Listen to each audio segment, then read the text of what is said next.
Hello, everyone. I'm just going to wait for most of the registrants to join us so I can start with the introduction.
So, hi, everyone.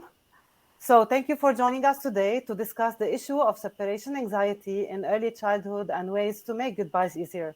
I'm Nadine Musallem from Parent App, and I will be your moderator today. This webinar is brought to you by Parent App. And for those who may not know, Parent is a communication tool specifically designed for early childhood centers. As such, it is important for us to address topics that matter to our customers. Now, let me take a moment to introduce our speakers. Dr. Sarah Rogers, CEO and founder of EYES and Quest, with over 25 years of experience in the education sector at a senior level in the UK or overseas. Sarah established EYES and later Quest to enhance the quality of education in both early childhood and primary sectors. Sarah is a hands-on and proactive CEO who not only manages the daily operations of the company, but also actively contributes in the industry. She is a frequent guest speaker at major educational events and conferences in the region, and she provides a number of continuing CPD courses. Next, we have Michelle Blackwood, General Manager at EYES and Quest. Michelle started her work with children in early childhood as a physical development program leader with her local council in Scotland. During this time, she spent considerable time in nursery settings and became interested in classroom practices and child development. This led her to retain as an early years practitioner. Over the last 15 years, Michelle has held senior teaching positions and management roles in nursery settings in Thailand and the UAE. And now we have introduced our speakers. Please note that this webinar will last for about 45 minutes, followed by a Q&A session. And if we don't have time to answer all your questions, we'll try to answer them via email. Please, I need to ask you to share with us your current position and from which country you join us today in the chat space. Dr. Sarah, and Michelle, hello, and the floor is yours. Hi, Nadine. Thank you very, very much. It's lovely to have everybody joining us today from far away. I'd like to introduce my colleague, Michelle, as well. As Nadine just said, we work very, very closely together. So we'll be doing this webinar together today. Hopefully all our internet will stay positive and you'll be able to see everything and hear everything. So we would very much welcome any questions you may have during our presentation. If you can just pop them in the chat, then Nadine will help us answer as many of those as we can at the end. So I'm not sure if, can you put it onto a slideshow, Nadine, or just at the moment, there's the PowerPoint there. It is, Dr. Sarah, it is on a slideshow and everyone can see it. Okay, I can just see the... All right, so today's topic is about separation anxiety and making goodbyes easier.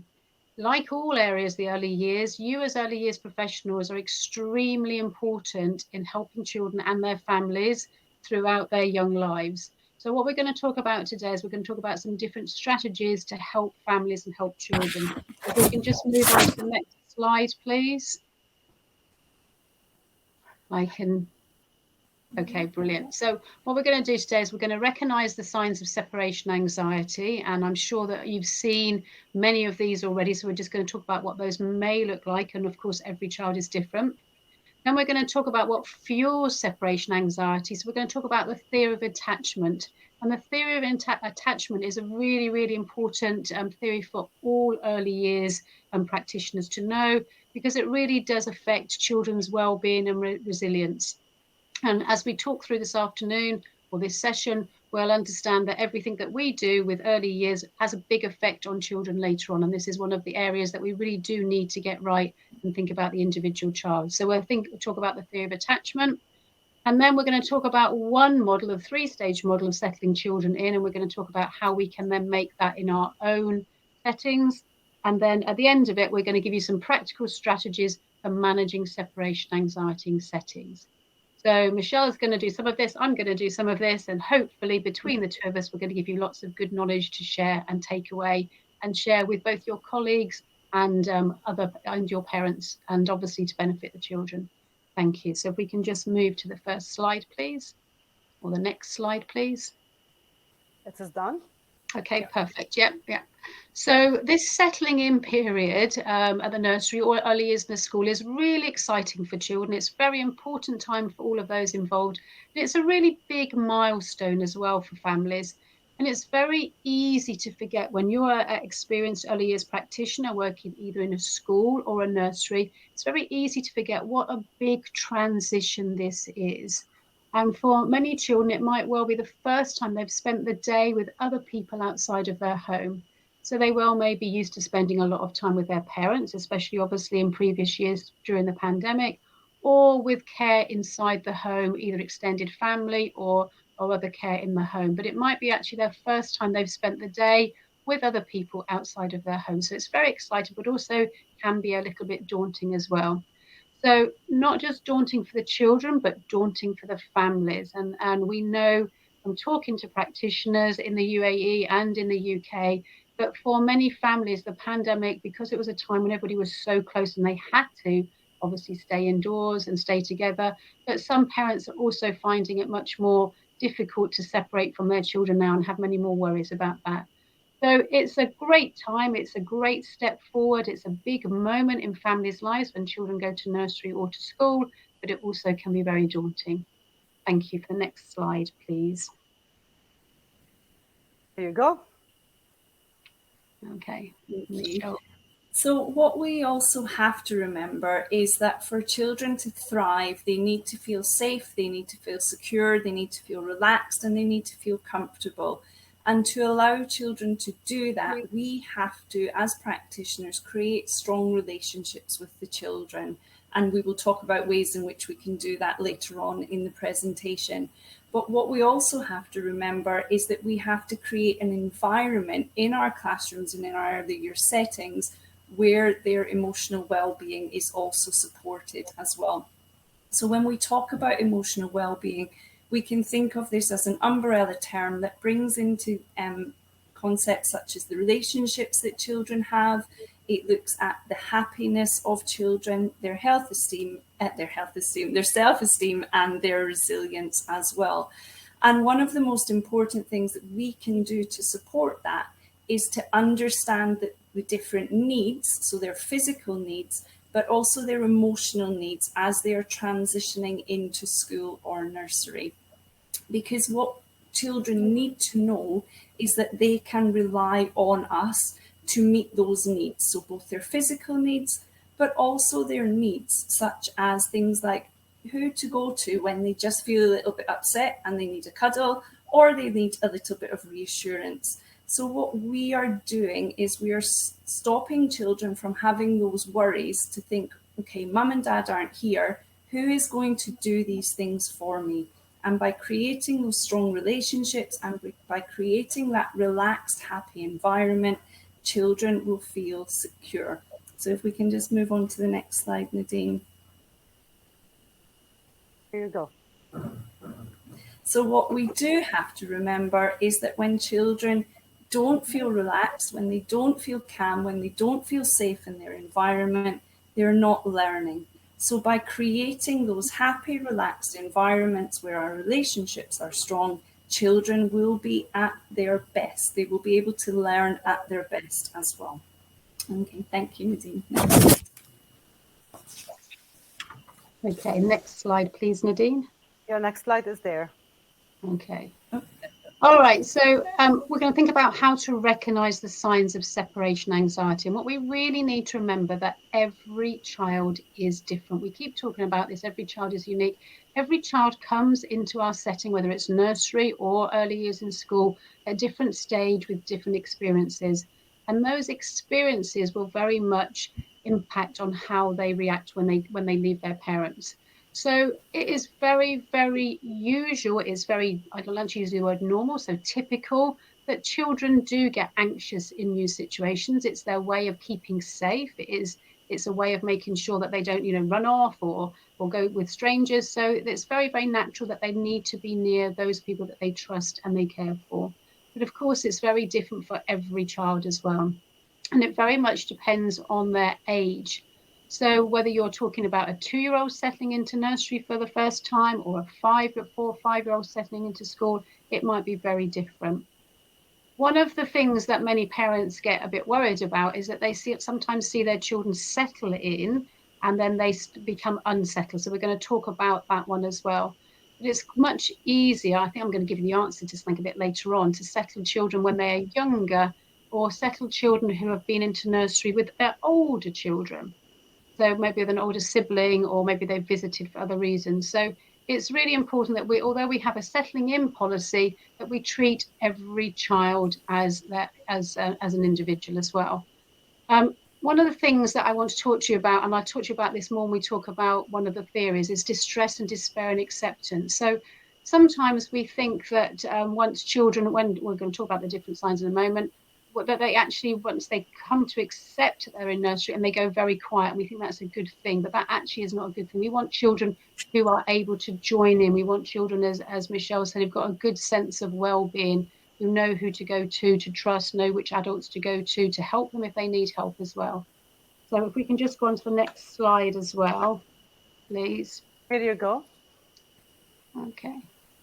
So as I said, every child is unique, and some of these signs can be very usual for all children for a short period of time. So it is very, very normal for children, very, very typical for children to become unsettled or clingy. They want to stay with their main adult that they know. They can be very hard to settle. And by that, I mean that they'll come in and there'll be that prolonged crying. You won't be able to distract them. You won't be able to get them interested in anything as well. They won't engage with other children or adults. And they may become very withdrawn or lack inclination or desire to join in activities. So all of those things are signs of separation anxiety. And most children will show those signs at some time in their lives, whatever transition they are making. So it could be a transition when they move into a new home. It could be a transition when they're moving into a new classroom, or when they're moving into nursery or moving into school as well. Some children will show all of those signs at the same time. Some children will only show one sign. Some children will show those signs for a long time, and we're going to talk about how long is appropriate. And some children will settle very quickly within a few days as well. And also some children will show some of those signs depending on the adults they're with as well. So I'm sure you've all seen the child that comes into nursery that won't be engaged at all, isn't happy to learn, isn't happy to join in. And as Michelle, I can't say your name now, Michelle said, calm, happy children learn best. And that's what we want children to learn best. So obviously we don't want children to be showing these signs of separation anxiety for very long. We want them to be happy and feel settled, because this will undermine their sense of well-being if this carries on for too long as well. So it's not a good thing to do. Okay, if we can have the next stage, please. Sorry, even the next slide, please. Thinking about stages. Yes, go ahead. Thank you. So the next thing we're going to think about then are theories of attachment and what fuels separation anxiety. So many different psychologists believe that a child's well-being will stem from those very first, very early attachments that they form with the adults around them. So one of the most influential theories when it comes to theories of attachment comes from John Bowlby. And his theory was first established during the Second World War, where he looked at relationships and attachments and how the quality of those could have an impact on mental health later on in life. And what he really looked at here was children being separated from their families in the pre or during the war and the impact that had. So what Bowlby stated from his research was that children need to form strong attachments with their primary caregivers, so their parents, in the first year of life, and that children who cannot do that for various reasons will find it difficult to form attachments, and it can also have a psychological impact on their mental health. So what he said is that children, as we mentioned already, they need to feel loved, they need to feel secure, and they need to form those attachments and relationships with the adults around them. When children feel all of those things, separation anxiety is very normal, as Sarah has just pointed out, because they don't want to leave their parents because they're comfortable with them. They know that their parents are going to care for them and take care of them and love them. So what John Bowlby's theory really did was, this is where the roots of what we talk about, the key person approach in the early years, stem from. And what this theory tells us then is that when parents are not there, someone in the nursery setting needs to take over that role so that they are building those strong relationships with the child, they're building strong attachments with the child, so that the child feels happy and confident and they're having their emotional needs met as well as their physical needs met when their parents are not there. So if we can just move on to the next slide, please, Nadine. Here you go. Okay, so what we do have to remember is that there are different stages of attachment, okay? And what happens is right from the moment that a woman conceives a child, bonding will start to occur because they will, and usually from the first time that they see the image of the baby when they go for their scan, that bonding will really start to happen. Once the child is born, this theory of attachment will begin to develop. And what we talk about in the first sort of birth to 6 weeks of life is that children have this pre-attachment. Okay, so they don't have a particular attachment with any caregiver. Children at this stage are very attracted to human voices and human faces, and they are happy to be soothed by anyone around them. What will then happen is that between those sort of 6 weeks to 7 months, children will start to recognize the faces of familiar adults, but they're still happy to be handled by strangers. So their attachment at this stage is what we refer to as indiscriminate attachment, because being with someone else, whether that person is a stranger or they're a family member or their parent, is much better than being left alone. Okay, so it is that closeness and that attachment to others that is important. What will then start to happen is that around 7 to 8 months, babies will start to miss the people who they are closest to, so their parents. And when those people are not there and they are missing from their life for a particular period of time, whether that be 5 minutes, 10 minutes, an hour, okay, the child will be distressed when that person is not there. And what we know at this stage is that children will form very secure relationships with primary caregivers, so their parents usually. Okay, and this is also because at this stage, so this 7 to 8 month mark, is something called stranger danger starts to kick in for children, and Sarah has already mentioned this. So this is something that is part of our genetic makeup. It's something that helps us to survive. Okay, so what then happens is this stranger danger kicks in, and children will typically want to be with their main caregivers at this stage. And this is where the importance of relationships come into play here, because it will really start to help children to develop multiple relationships as they start to get to that sort of 10-month mark. And what they will start to do is, if they do have secure relationships with their primary caregivers and they know that those people will support them and comfort them, what they are then able to do is start to, with the help of their primary caregiver, form relationships and form attachments and bonds with multiple people. Okay, so whether that be nursery practitioners, whether it be aunts, uncles. So these attachments will start to form once children are secure in that primary attachment with their primary caregivers. Okay, if we can just move on to the next slide, please, Nadine. Here you go, dear.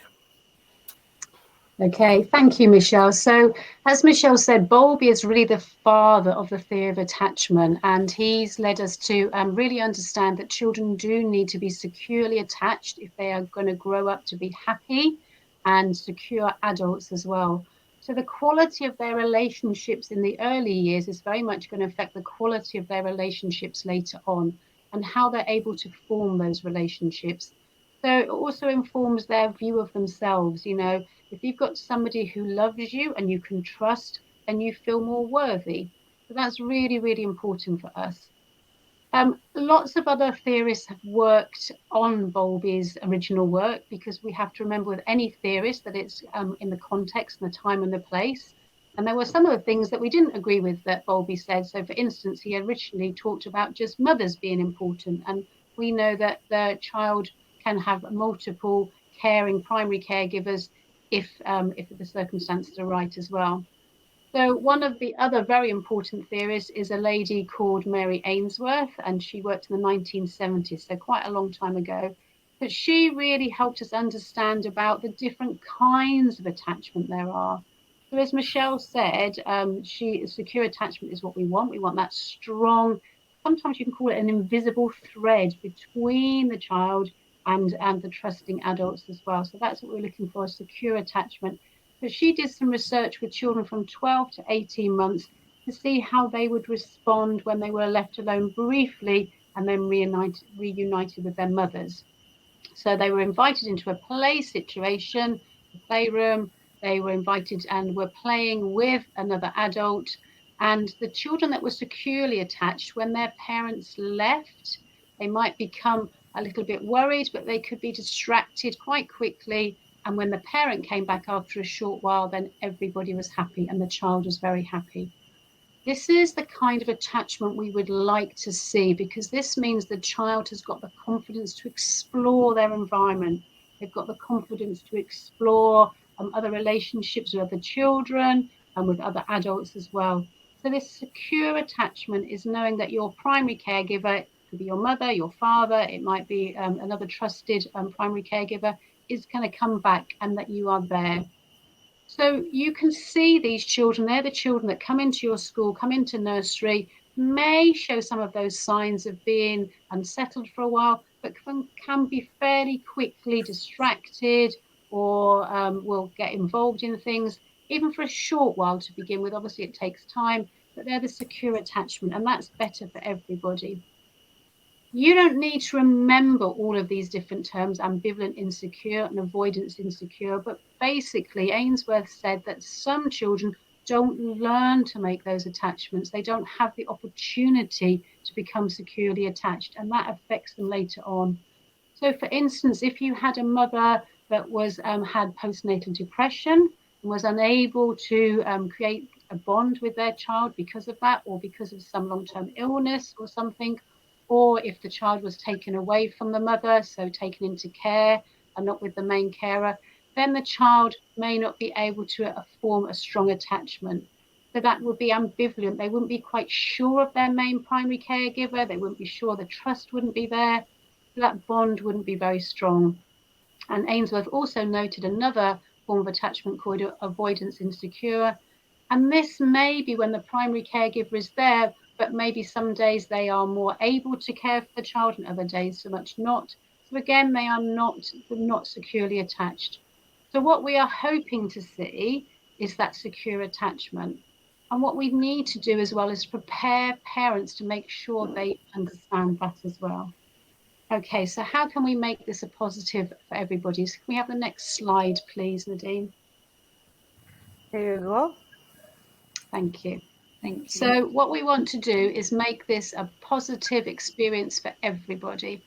And what we need to be aware of if we're going to do that is to be aware of the factors that can make it better and make it a positive event. So children really need to have this opportunity for attachment. So Michelle's already talked about the key person, and we're going to be talking about why that is so central, that nurseries do help children develop bonds with a familiar, trusted adult, because it is that sense of trust which is so important. We're sociable beings. We all need to trust the people we'll be around. And to do that, we need quality caregiving. So in our nurseries, in our schools, we need to be very aware of how quickly we respond to children, and very importantly, how consistently we respond to children.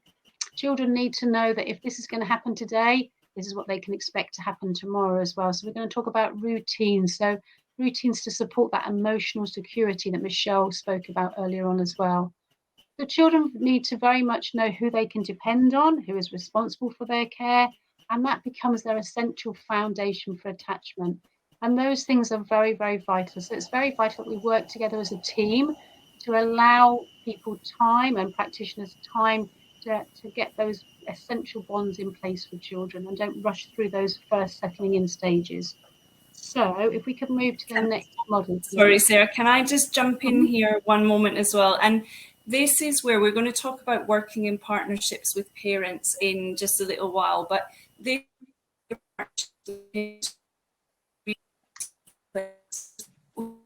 Oh, Nadine, is it just Yes. me that can't hear No, her? it's Okay, from so Michelle. let me step in for a minute then. So Michelle was going to talk about partnerships with parents, and and we're going to talk about, it's really, really important that parents understand the theory of attachment, that they understand why you are doing the settling in process as well. So not only does the child trust you, but the parent trusts you as well.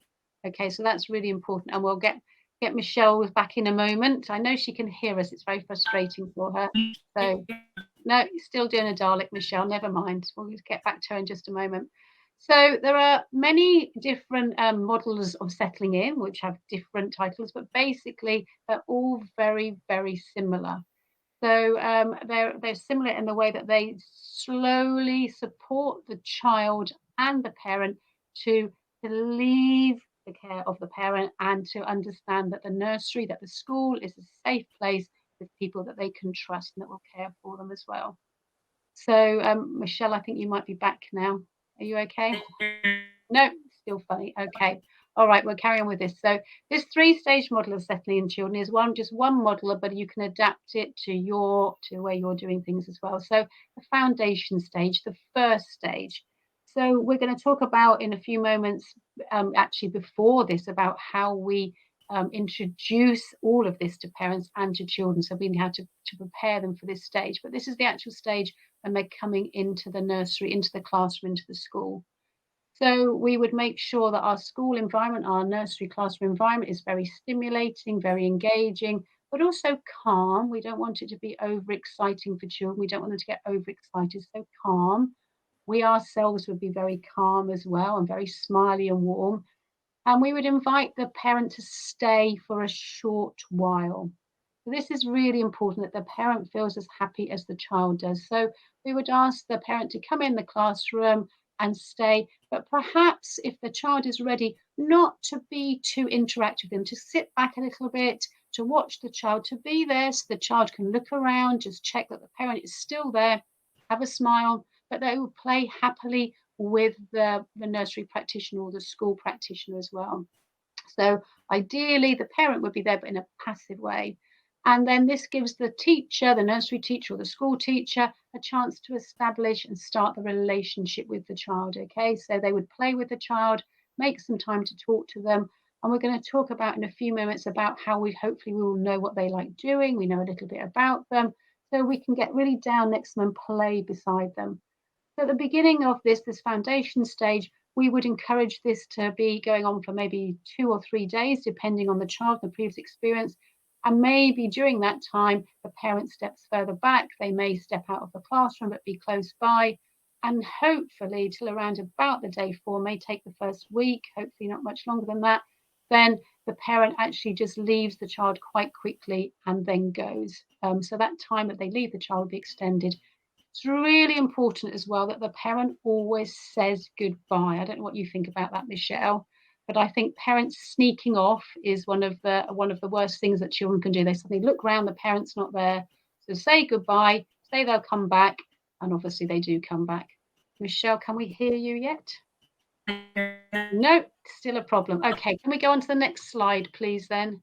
So that's the first stage, the settling in stage, and that does take, for some children, it might take 1 or 2 days. For some children, it could take a bit longer. So for some nurseries, you might still need to have the parents around a little bit further. Maybe they're further outside. Maybe they go and have a coffee. But really, at this stage, we don't want the parents too involved. We're not going to get rid of them completely, obviously, very quickly. We've got to think about how they feel as well. But really now, we're hoping that after a week, certainly no longer than 2 weeks, that the child is happy to come into the classroom, to play with the nursery teacher, and they start exploring activities with maybe another adult in the class, the assistant, or the children as well. So we talk about the stabilization stage. It's really the stabilization stage both for the parent and the child. So it's when children and parents are getting used to being separated as well. And if we can just go to the last stage of this model on the next slide, please, Nadine. Here you go. And so, thank you. So the final stage, they call it in this stage, the closing down. Really, it just means they're settled in. So the parent no longer needs to stay. The child is very secure. They're happy. But what we sometimes do need to is sometimes we need to comfort the parents more than we need to comfort the child. So this might be when the child, they may even at this stage cry or seem distressed, but for 2 or 3 minutes, maybe, 5 minutes.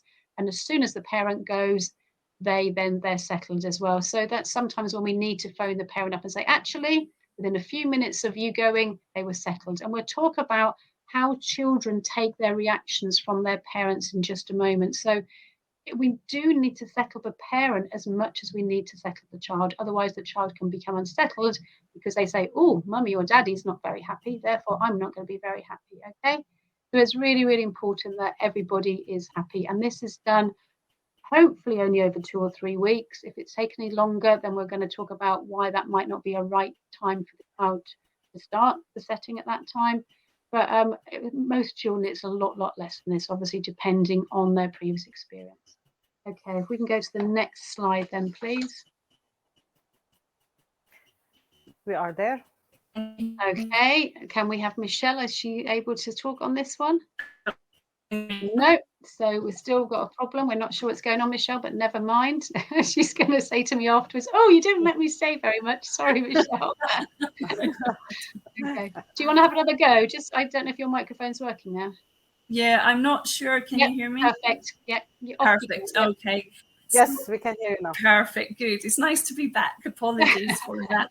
No what worries. is really, really important is that every single nursery and every single early years department within a school will have settling in policies that they should be sharing with the parents ahead of time. And we will talk about this a little bit more in just a couple of moments.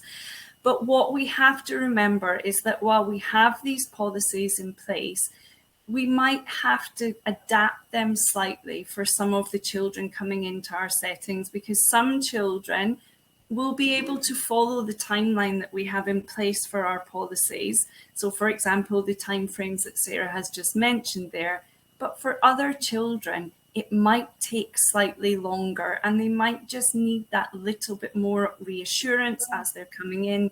They might just need a little bit longer with their parents in the morning to support them with that.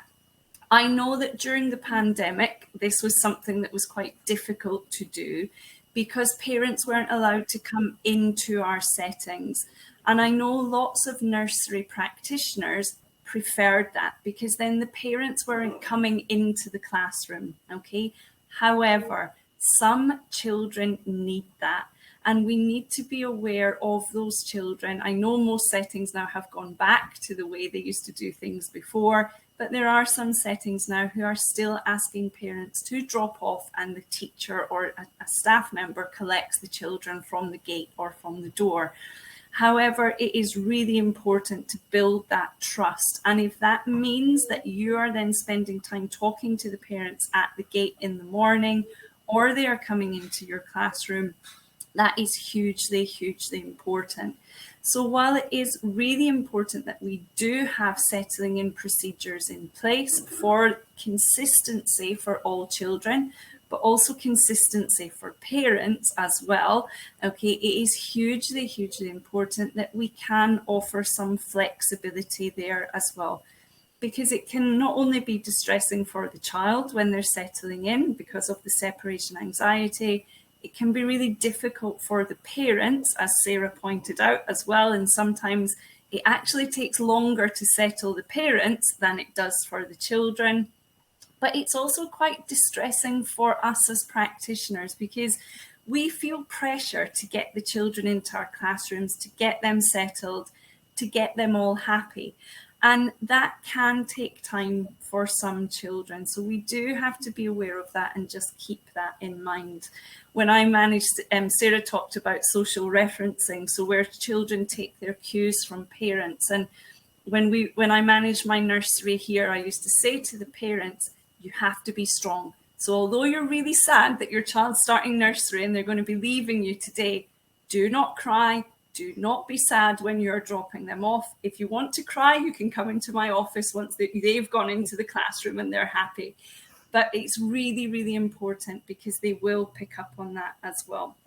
And we do have to be aware that some children will settle faster than others. So as Sarah said right at the very beginning, if children have visited the nursery before with an older sibling, then they are used to the nursery environment. They have probably been seeing you and other staff members for maybe 1 year or 2 years before they are ready to start the nursery setting or the school setting. So that can make it easier for children. We also talked about the attachment theories earlier on, and Sarah gave you the answer for this one, so I will just carry on doing this.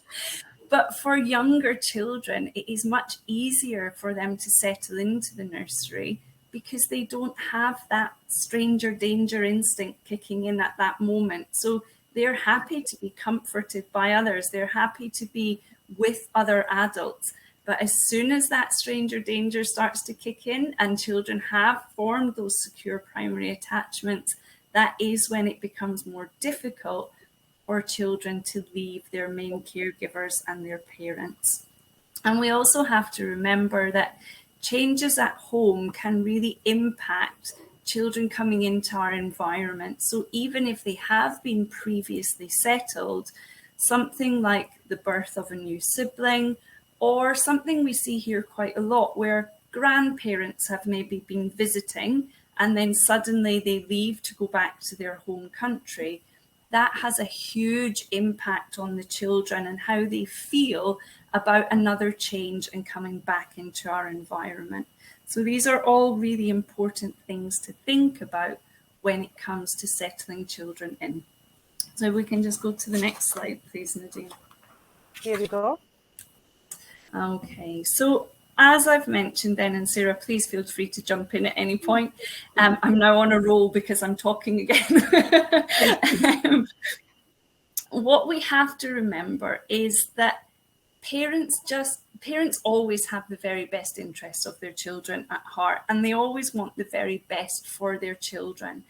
But often parents can underestimate just how difficult transitioning can be. Okay, whether that is from school, from home to nursery, from nursery to school, parents can often understand the impact that that has for children and underestimate that. So what is hugely, hugely important is that we are transparent with parents about our settling in procedures when their children are first starting with us. Okay, so talk to parents about separation anxiety. Talk to them about realistically how long it can be before they can say, okay, well, I'm going to be at work for a full day, because we often get parents coming in and saying, well, I'm working till 5. It's the first day of nursery. They can just stay till 5. It is fine. But we know for some children that's not how it works. So it is really important that before children are registered into a nursery, so during that sort of nursery tour, school tour, that our expectations of settling in are shared with parents and that they are aware of it. So it is not a huge shock to them when we are calling them on that first day and saying, okay, they've been here for an hour or 2 hours now, can you come back and collect them? So make sure you're talking with parents about that. As children are coming into the nursery in the morning and as families are coming into the nurseries, it is really important that we make time to talk to them and to greet them. Okay, because not only do we have to develop the trust of the children, we also have to develop the trust of the parents. And if the children can see that their parents are happy with us, if they can see that they are happy that they are coming to nursery, the children are more likely to react in a very similar way. So that is hugely important as well. And what we also have to remember as practitioners is that it's okay to take a step back when children are first settling into our environment. We often try to rush into what I would call formal teaching, where we have all our plans and we have activities written down that we want the children to do.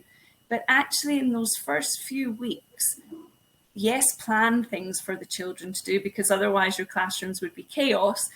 But use that as an opportunity to really observe the children and look at what they're interested in, look at what they like to do, and make sure you're making that as part of your provision. And also during this time, make sure that you're spending time playing with the children, because when you're playing with them, they will start to feel more comfortable with you. And they will start to engage with you a little bit more.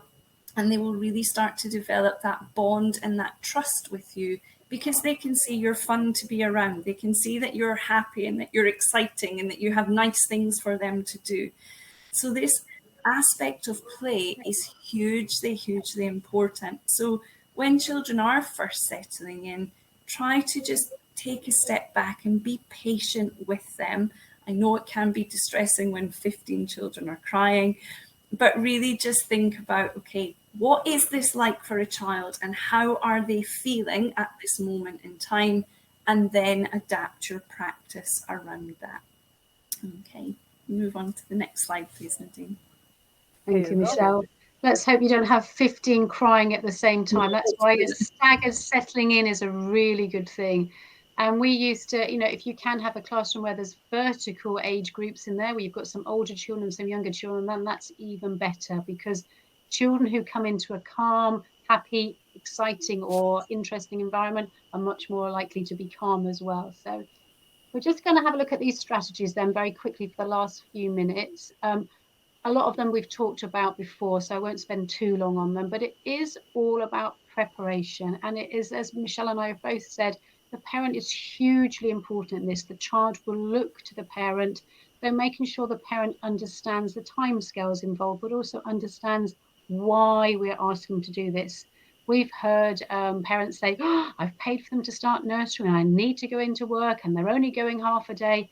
We're doing it for the best of their child, and keeping that child at the centre of everything we do is so, so important. So prepare and reassure the parents that you know what you're doing, that you're professional. Start that professional relationship with them now and help them prepare and reassure their child. So there's lots of things they can do. Things like buying a snack box to take to school, things like buying maybe new school shoes or reading books about it. So, and talking to the children very positive, or when you go to big school or when you go to nursery, so helping them to prepare their child beforehand. If they can, if they're coming to visit the nursery with an older sibling, pop into their classroom maybe where they're going to be, or just say hello to the adult if you know that's who they're going to be with. So as much as possible, prepare the child and make sure when they start nursery that you're not rushing around on that morning or those mornings, that you are calm, that you have time, because children pick up on anxiety so much from the adults around them, from their parents. So just make sure that parents understand that this is going to be a big difference. We often find, of course, because we're going back to school, obviously often starting after a break, after a holiday time, where everybody's had a really relaxed holiday, they haven't got up in the morning, they haven't had to rush around, and suddenly we have to get up and we have to be somewhere. So prepare the night before, get snack boxes ready if you can, lay out clothes if you've got a lot of nurseries have uniforms, if you go and enjoy buying the uniform together. So make sure that everything is ready. I think it's really good practice if nurseries ask parents to fill in an all about me book. So find out what the child likes, what books do they like, what their favourite toys are, what words do they use to go into the toilet. So those key things to help us understand how to communicate and meet the needs of the children. And distraction as well. I'm going to go back to comfort objects in just a moment. But if we know what a child likes, or they like playing with the train track, they like this book about this, we can often distract a child who's a little bit unsettled with, oh, look at this.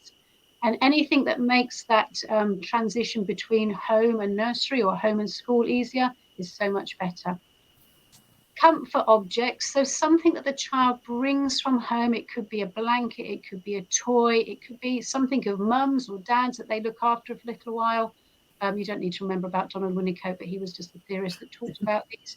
The comfort objects help children bridge that gap between home and their new setting as well. So that's really important to them too.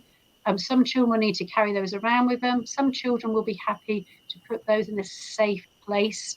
Don't lose them, whatever you do, because then that's a disaster. But those comfort objects, they can gradually be weaned off of them. But it may be more work for you as a practitioner. Where is that object gone?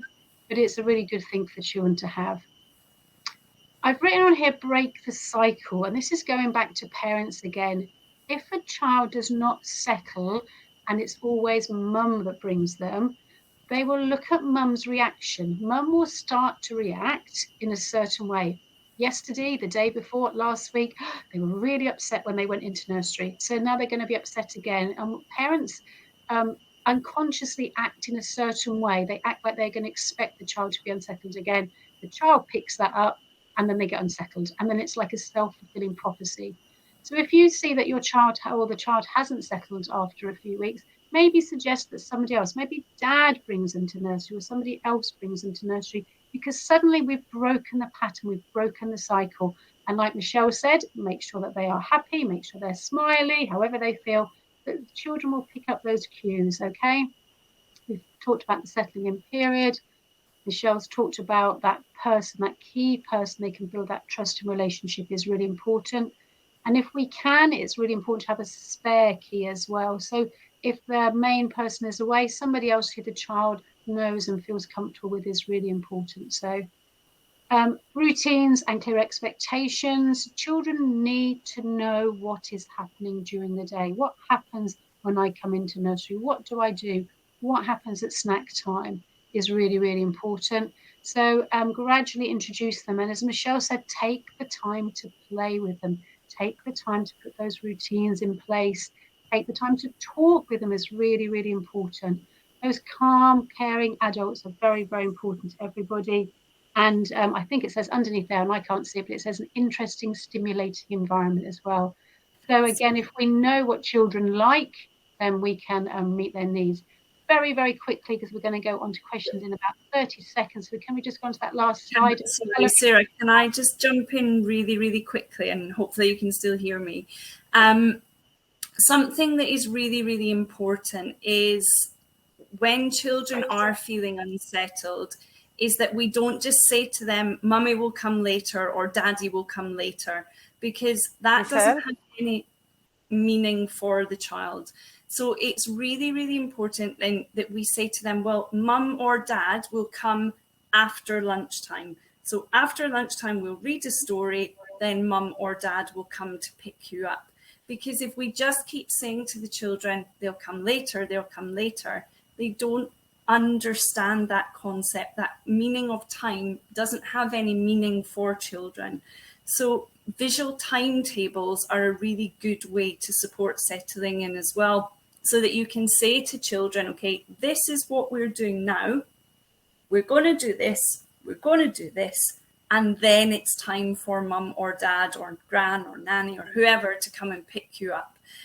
Because then it gives them something to focus on and they know what's coming. So it helps with those clear expectations as well. Yeah, that's a really good practical way.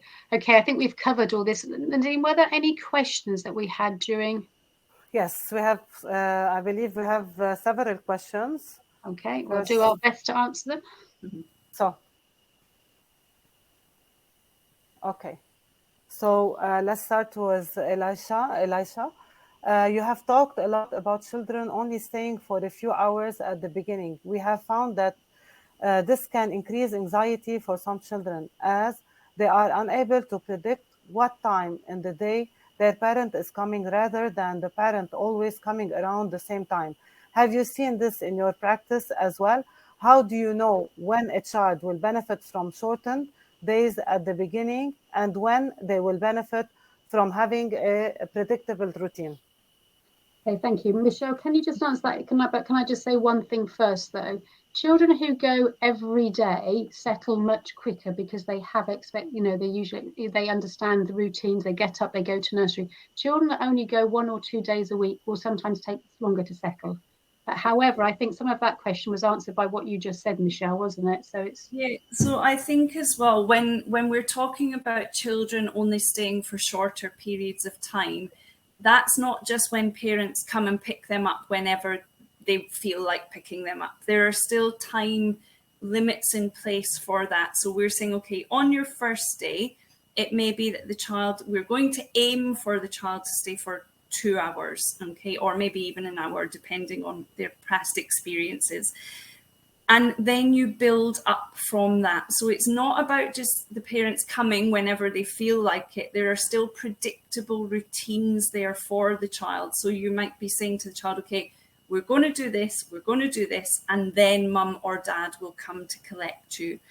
And then it is just about judging. So you as a practitioner will be able to see those signs of separation anxiety. If children are clearly distressed and they are not being comforted, they're not settling, then you do have to call and ask the parents to come and get them, because that will then just give them a negative view of the nursery and also of you, because if you can't comfort them and secure them and make them feel comfortable, then they start to lose trust in you as an adult as well. So it is hugely important that we have to think about the needs of the children and what are best for the children. So we're not saying it's going to be 30 minutes for this child, an hour for this child, 2 hours for this child. It has to be an approach where we're saying, okay, roughly around this time, and then you will come and collect them, unless they are very distressed, and then we will get you to come earlier.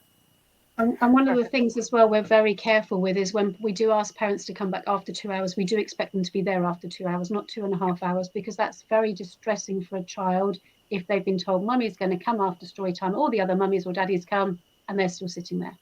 So that's very distressing. With some children, they'll settle really, really quickly. I think you will very quickly see that and you can extend it. But most nurseries and schools should have a good settling in policy that they feel for all children. We would rather children go home earlier and happy than stay later and be distressed, because as Michelle said, it becomes a very negative experience for everybody. Okay.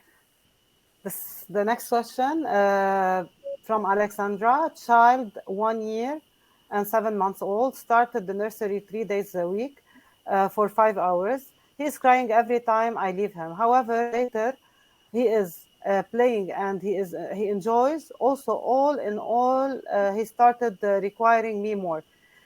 Even when he goes walk with his father, he cries and requires for mother also.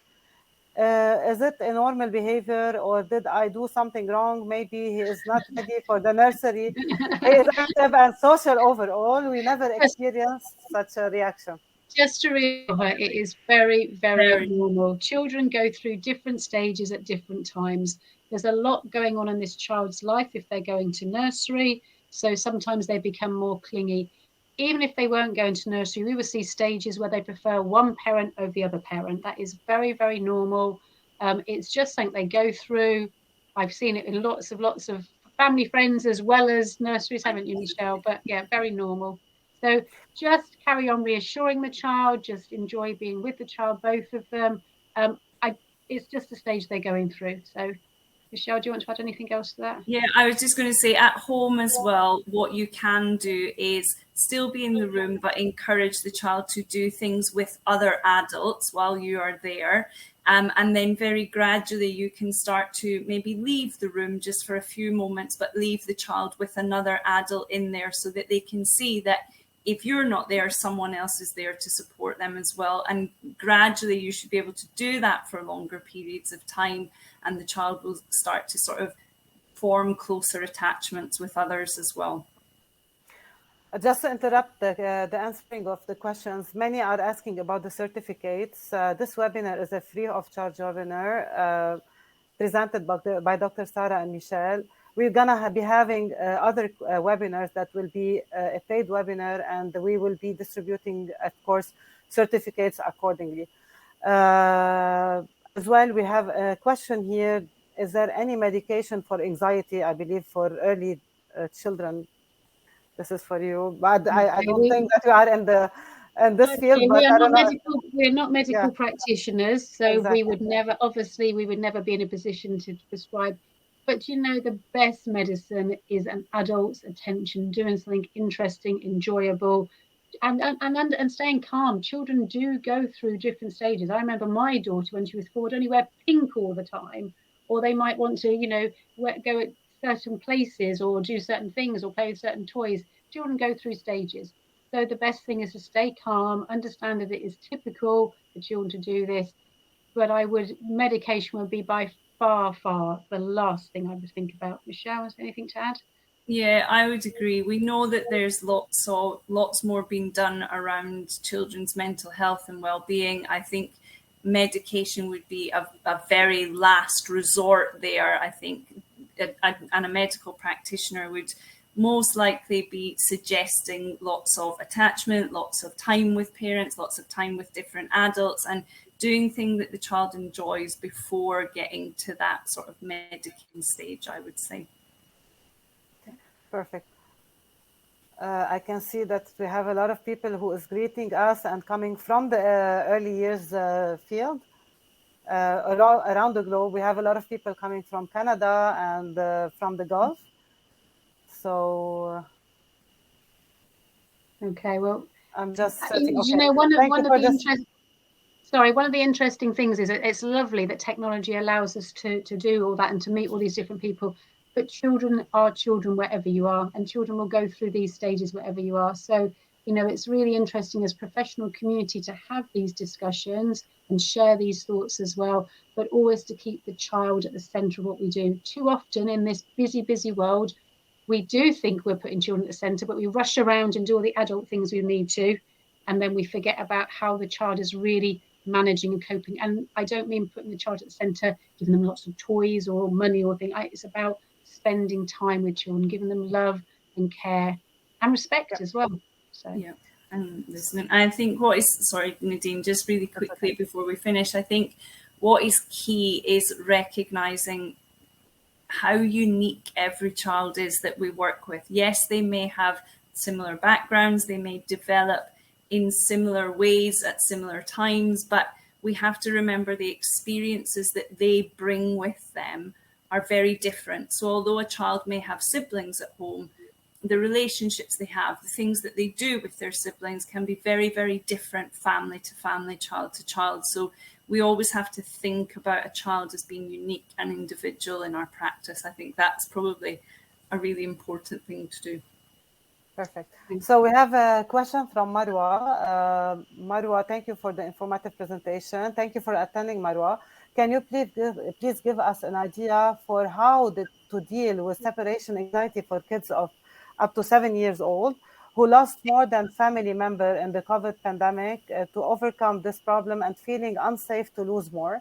And also she's asking, what is the right time to send a kid to a nursery?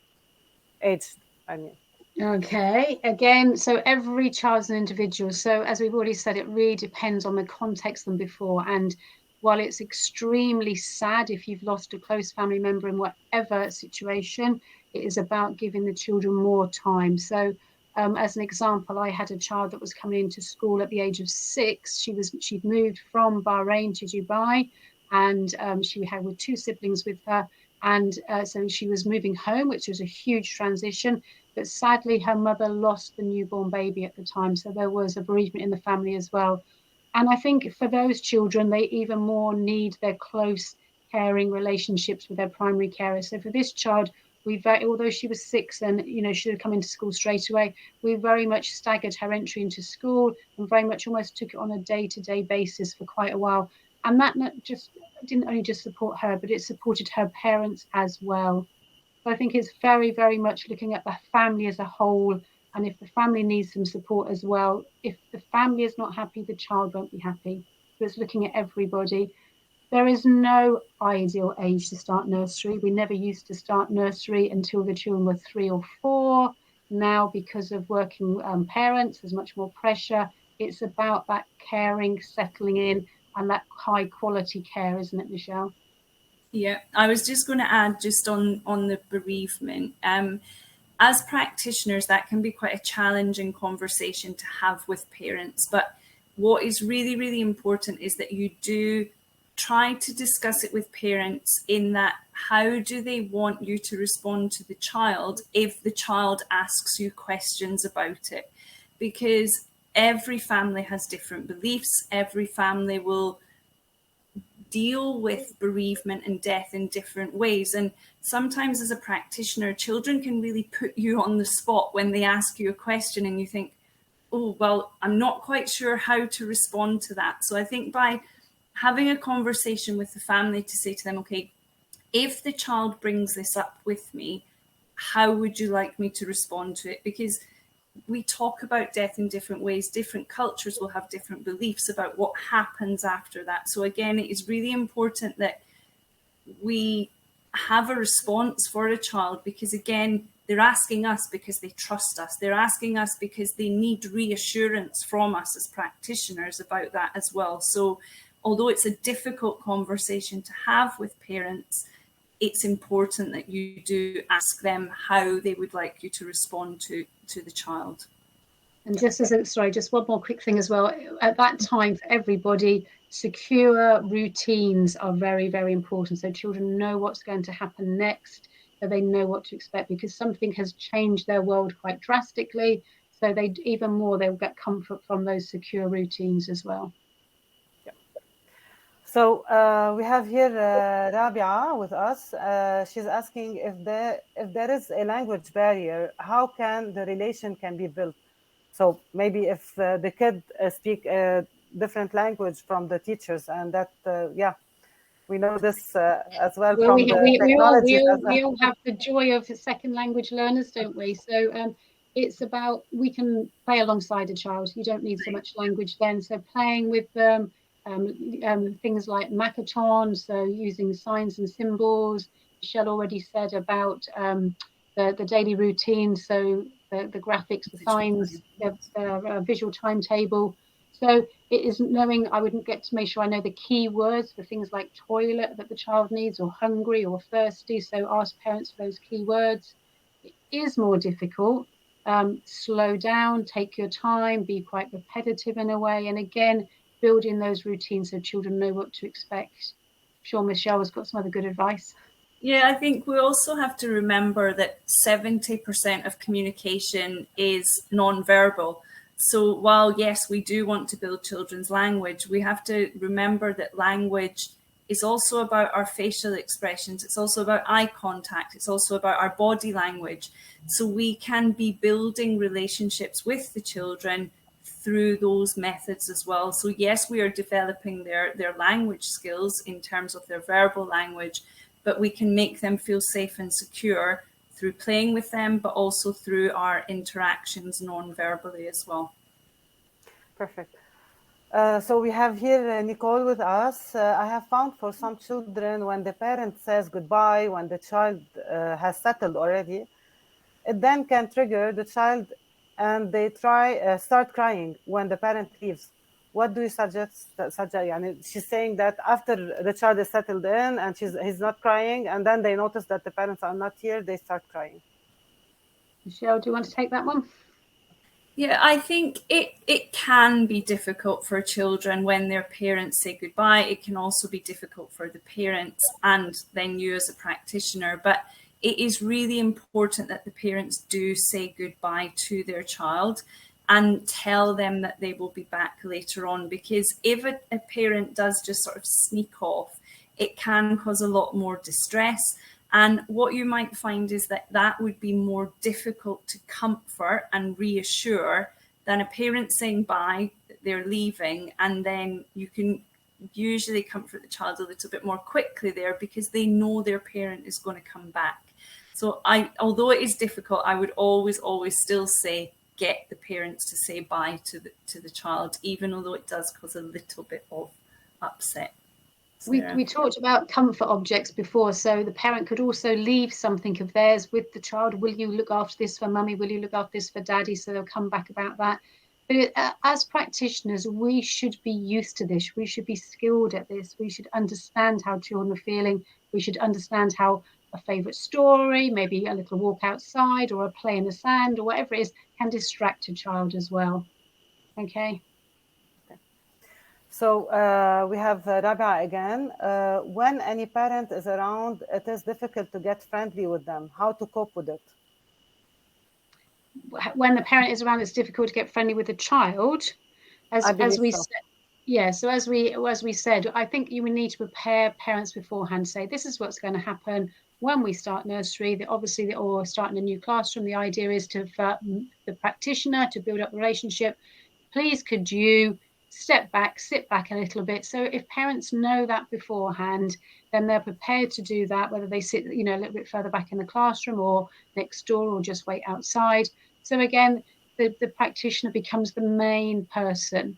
And hopefully in that gradual way, and the child will see other children doing that as well. And they learn from the other children around them.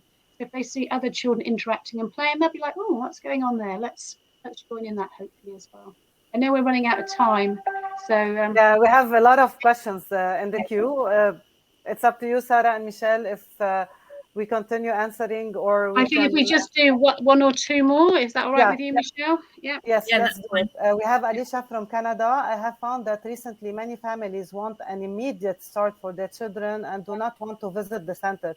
They will come for a tour on a Thursday or a Friday and have their children start daycare the following week. What strategies would you recommend in those types of situations? We're both laughing because we've both seen that with many parents before. Michelle, what do you do?